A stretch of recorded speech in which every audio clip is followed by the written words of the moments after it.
কোনো কারণে আগস্ট কোনো বিপ্লব নয়, আগস্ট হলো গণ অভ্যুত্থান। সেই গণ অভ্যুত্থানকে যারা মুক্তিযুদ্ধ এবং মুক্তিযোদ্ধার সঙ্গে তুলনা করতে চায়, জুলাই যুদ্ধ এবং মুক্তিযুদ্ধ, তাদেরকে আমি বলবো, সবাইকে আমি বলবো, এই কথাটা বলাই অন্যায়। আমি প্রথমেই শ্রদ্ধা জানাই মহান নেতা, মুক্তিযুদ্ধের ঘোষণা দানকারী, তৎকালীন মেজর, পরবর্তী সময়ের রাষ্ট্রপতি শহীদ প্রেসিডেন্ট জিয়াউর রহমানের প্রতি, আমি শ্রদ্ধা জানাই মহান নেত্রী, দেশনেত্রী বেগম খালেদা জিয়ার প্রতি, যার আহ্বানে এবং যার কারণে আমি আজকে বিএনপি করি। তিনি আজকে নাই, আমি তার আত্মার মাগফিরাত কামনা করি।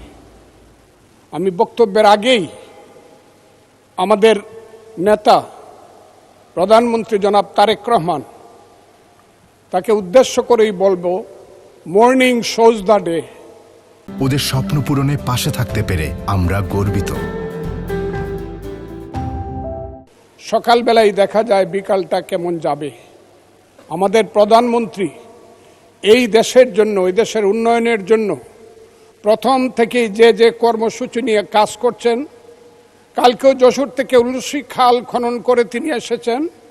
আমার বিশ্বাস এই দেশের মানুষের দুর্ভাগ্য দূর করে বাংলার পূর্বাকাশে নতুন সূর্য উঠবে বলে আমি বিশ্বাস করি।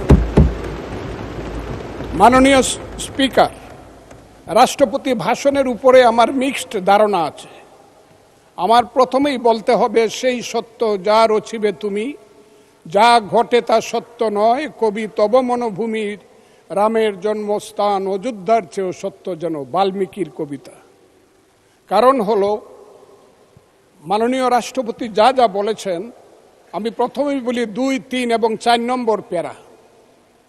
2 নম্বর প্যারায় মুক্তিযুদ্ধকে উনি যেভাবে বলেছেন সঠিক বলেছেন, কিন্তু আরও বিস্তারিত হলে আমাদের প্রধানমন্ত্রী যেমন বলেন যে মুক্তিযুদ্ধকে মহিয়ান করতে হবে, মুক্তিযুদ্ধ আরও মহিমান্বিত হতো আরেকটু ইলাবোরেট করে লেখলে। কারণ মুক্তিযুদ্ধের ইতিহাস মহাসমুদ্রের চেয়েও গভীর ইতিহাস। আমি আজকে আপনার কাছে বলবো 3, 4, 2 প্যারায় মুক্তিযোদ্ধাকে যেভাবে 5ই আগস্টের সঙ্গে যোদ্ধাদের সঙ্গে তুলনা করা হয়েছে, 5ই আগস্টের যোদ্ধাদেরকে আমি ছোট করে দেখি না।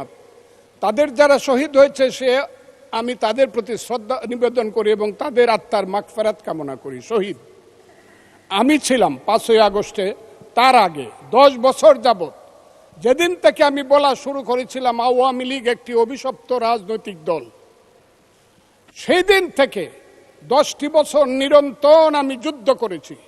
আমি আমার যেদিন সর্বশেষ 28শে অক্টোবর নয়াপল্টনের মাঠ থেকে 10 লক্ষ লোকের মিছিলটাকে ফ্যাসিস্টরা ভেঙে দিল, অনেকেই জেলে চলে গেলেন, অনেকেই পলাতক ছিলেন, হাজার হাজার নেতাকর্মীর নামে যেদিন যুদ্ধ হলো, সেদিন আমি বললাম যে আমি সংসপ্তকের ভূমিকা পালন করব, জয় অথবা মৃত্যু। আমি হাসিনা সরকারের বিরুদ্ধে সব কিছু করব। স্ত্রীকে বললাম তুমি বিধবা হতে পারো, সন্তানদেরকে বললাম তোমরা এতিম হতে পারো, কিন্তু শেখ হাসিনা সরকারের পতন না হওয়া পর্যন্ত আমার যুদ্ধ চলবে।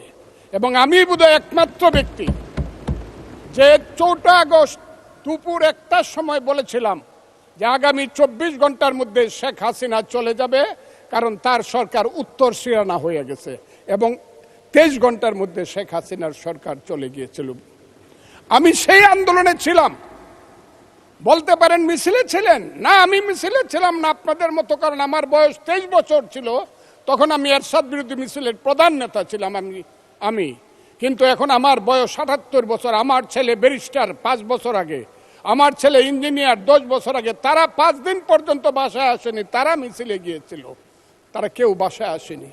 কাছেই আগস্ট মাসকে আমিও খুব ছোট করে দেখি না, তবে কোনো কারণে আগস্ট কোনো বিপ্লব নয়, আগস্ট হলো গণ অভ্যুত্থান। সেই গণ অভ্যুত্থানকে যারা মুক্তিযুদ্ধ এবং মুক্তিযোদ্ধার সঙ্গে তুলনা করতে চায়, জুলাই যুদ্ধ এবং মুক্তিযুদ্ধ, তাদেরকে আমি বলবো, সবাইকে আমি বলবো, এই কথাটা বলাই অন্যায়। কারণ মুক্তিযুদ্ধ প্রশান্ত মহাসাগরের সঙ্গে ডুবার তুলনা করা যেমন, হিমালয় পর্বতের সঙ্গে টিলার তুলনা করে যেমন মুক্তিযুদ্ধের সঙ্গে 5ই আগস্টের তুলনা করা ঠিক তেমনি। আমি আজকে খুব পরিষ্কারভাবে বলতে চাই, মুক্তিযুদ্ধ এবং স্বাধীনতা সংগ্রাম একদিনে বাঙালি জাতির হয় নাই।